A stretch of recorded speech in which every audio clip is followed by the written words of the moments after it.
Hello everyone, welcome to Riha recipes.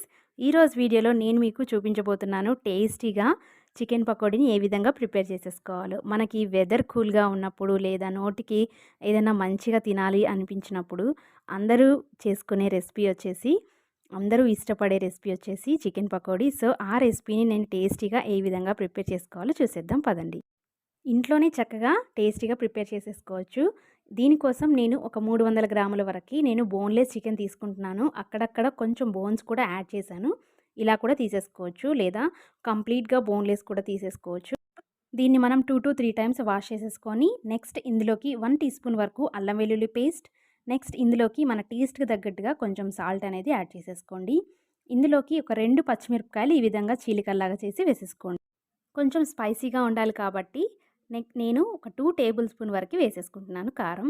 అలాగే కొంచెం పుదీనాకు, అదేవిధంగా ఇందులోకి స్పైసెస్ యాడ్ చేసేసుకుందాం. చికెన్ మసాలా ఒక హాఫ్ టేబుల్ స్పూన్, అలాగే గరం మసాలా ఒక పావు టీ స్పూన్ వరకు వేసుకుంటున్నాను. నెక్స్ట్ ఇందులోకి ఒక 2 టేబుల్ స్పూన్ వరకు కొత్తిమీర వేసేసుకోవాలి. అలాగే ఒక 2 టేబుల్ స్పూన్ వరకు ఆయిల్ వేసేసుకుందాం. నెక్స్ట్ ఇందులోకి మనకు బైండింగ్ ప్రాపర్టీ కోసం దీంట్లోకి మనం కార్న్ ఫ్లోర్ అనేది ఒక 2 టేబుల్ స్పూన్ వరకు యూస్ చేయొచ్చు. కార్న్ ఫ్లోర్ కనుక అవైలబిలిటీలో లేకపోతే ఈ ప్లేస్లో మైదా పిండి ఒక 2 టేబుల్ స్పూన్, ఇంకొక 2 టేబుల్ స్పూన్ క్రిస్పీగా రావటం కోసం బియ్యం పిండి కూడా యూస్ చేసేసేయచ్చు. సో నేనైతే బియ్యం పిండి వాడట్లేదు. సో ఈ విధంగా ఫస్ట్ అయితే మొత్తం కలిపేసుకుంటాము. ఈ విధంగా కలుపుకున్న తర్వాత నెక్స్ట్ వచ్చేసి ఒక ఎగ్ అనేది ఈ విధంగా బ్రేక్ చేసేసుకొని వేసేసుకోవచ్చు. ఎగ్ వేయడం వల్ల ఏమవుతుందంటే టేస్ట్ అనేది చాలా బాగుంటుంది. ఇలా ఒక్కసారి చికెన్ పకోడీలో ఎగ్ వేసి చూడండి.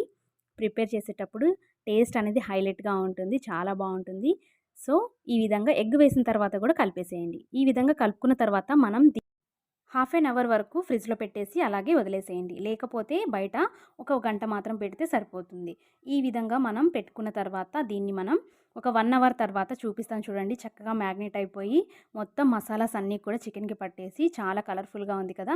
సో దీన్ని మనం ఇప్పుడు ఒకసారి కలిపేసుకుందాము. కలుపుకున్న తర్వాత దీన్ని ఏ విధంగా వేసేసుకోవాలో నేను చూపిస్తాను. ఇలాగా స్పూన్‌తో ఒక్కొక్క పీస్ ఇలా వేసేసుకోండి విడివిడిగా. నెక్స్ట్ ఆయిల్ అనేది ఫస్ట్ హై ఫ్లేమ్లో ఉంచేసి హీట్ అయిన తర్వాత నెక్స్ట్ ఫ్లేమ్ని మీడియంలోకి టర్న్ చేసేసుకొని ఆ తర్వాత మాత్రమే ముక్కలు అనేవి ఒక్కొక్కటిగా వేసేసుకోండి. చేత్తో వేసుకునే వాళ్ళు ఈ విధంగా చేత్తో కూడా వేసుకోవచ్చు. లేకపోతే నేను చూపించినట్టుగా ఒక స్పూన్తో ఒక్కొక్కటి వేసేసుకున్నా కూడా చాలా బాగుంటుంది. మీకు సేఫ్గా కూడా ఉంటుంది. సో ఈ విధంగా కొంచెం రెడ్డిష్ కలర్లో వచ్చిన తర్వాత తీసి మనం బౌల్లోకి వేసేసుకుందాం.